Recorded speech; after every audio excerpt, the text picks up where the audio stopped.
मेहरबानी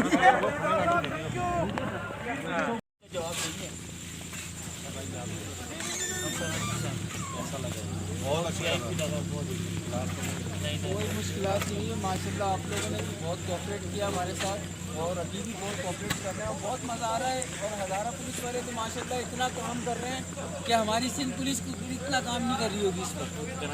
आप यकीन करेंगे हम बुला बुला के थक जाते हैं और आप लोग हेल्प करा रहे हैं आवाम की। इतना खुश हुआ देख के। हाँ, बगैर बुलाए पूछ रहे कि भाई कोई मसला तो नहीं है, कोई प्रॉब्लम तो नहीं है। और बहुत खुशी हुई, यकीन करें आप लोगों को देख के कि इतनी अच्छी वर्किंग है कि दिल नहीं चाह रहा है ऐसे जाने का, लेकिन मजबूरी है तो आए हुए दूर से जाना पड़ेगा। और माशाल्लाह बहुत मज़ा आया। Thank you.